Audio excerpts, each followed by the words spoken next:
നമസ്കാരം. കേരളത്തിലെ തെരഞ്ഞെടുപ്പ് ഫലം അറിയാൻ ഇനി 3 ദിവസം മാത്രമാണ് അവശേഷിക്കുന്നത്.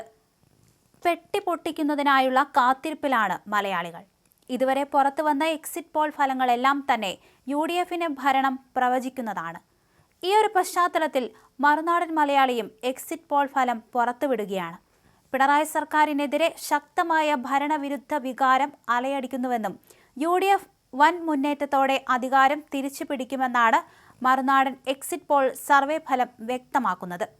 സംസ്ഥാനത്തെ 140 മണ്ഡലങ്ങളിലും നടത്തിയ വിശദമായ പരിശോധനകൾക്ക് ശേഷം പുറത്തുവിട്ട ഫലപ്രകാരം UDFന് 80 മുതൽ 99 സീറ്റുകൾ വരെ ലഭിക്കാൻ സാധ്യതയുണ്ടെന്നാണ് പ്രവചിക്കുന്നത്.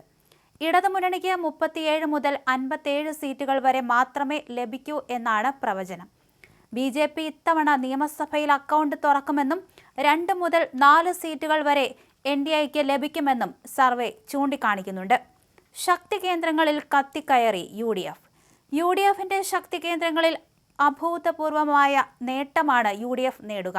സാമുദായിക വോട്ടുകൾക്കൊപ്പം നിഷ്പക്ഷ വോട്ടുകളുടെ ധ്രുവീകരണവുമാണ് ഭരണമാറ്റത്തിന് കളമൊരുങ്ങുന്നത്. മലപ്പുറം, എറണാകുളം, വയനാട്, ഇടുക്കി ജില്ലകളിൽ UDF സമ്പൂർണ്ണ ആധിപത്യം പുലർത്തുമെന്നാണ് കണക്കുകൾ. മലപ്പുറത്തെ 16 സീറ്റുകളും എറണാകുളത്തെ 14-ൽ 13 സീറ്റുകളും UDFന് ലഭിക്കുമെന്ന് പ്രവചിക്കുന്നു. ഇടുക്കിയിലെ 5 സീറ്റുകളും UDF തൂത്തുവാരുമെന്നാണ് കണ്ടെത്തൽ. വയനാട്ടിലും ആകെയുള്ള 3 സീറ്റുകൾ നേടി UDF കരുത്തു തെളിയിക്കും.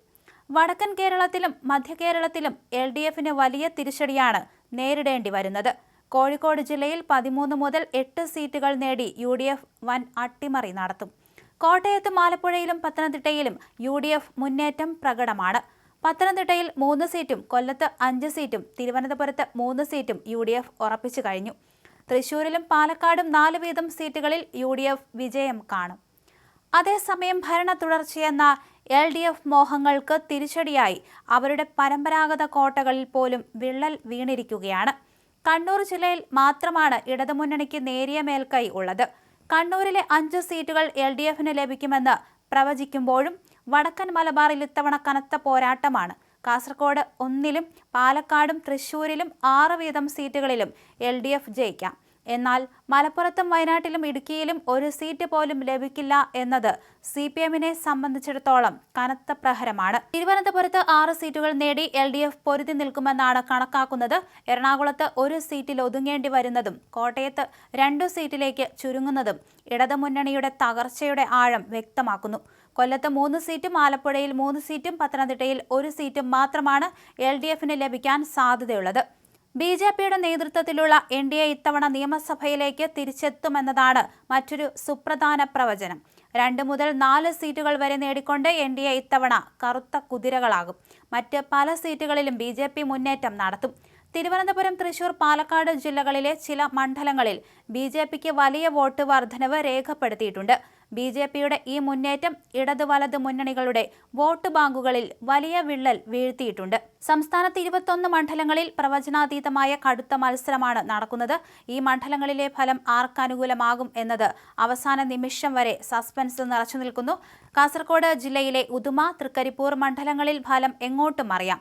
കണ്ണൂരിലെ തളിപ്പറമ്പും കൂത്തുപറമ്പും സമാനമായ രീതിയിൽ പ്രവചനാതീതമാണ്. കോഴിക്കോട് ജില്ലയിലെ പേരാമ്പ്രയും കോഴിക്കോട് നോർത്തും കടുത്ത പോരാട്ട ഭൂമിയായി മാറി.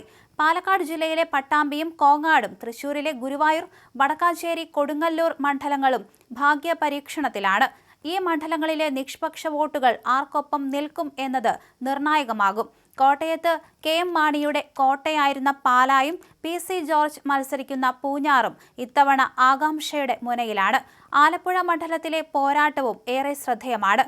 തെക്കൻ കേരളത്തിൽ റാന്നി, കൊട്ടാരക്കര, പത്തനാപുരം, ചടയമംഗലം എന്നീ മണ്ഡലങ്ങളിൽ കടുത്ത മത്സരമാണ് നടക്കുന്നത്. തിരുവനന്തപുരത്തെ അരുവിക്കര, കാട്ടാക്കട, നെയ്യാറ്റിൻകര മണ്ഡലങ്ങളും പ്രവചനാതീതമായ പട്ടികയിലുണ്ട്. ഈ 21 സീറ്റുകളിലെ ഫലം LDFന് അനുകൂലമായാൽ പോലും കേവല ഭൂരിപക്ഷമെന്ന മാന്ത്രിക സംഖ്യയിലേക്കെത്താൻ അവർക്ക് കഴിയില്ല.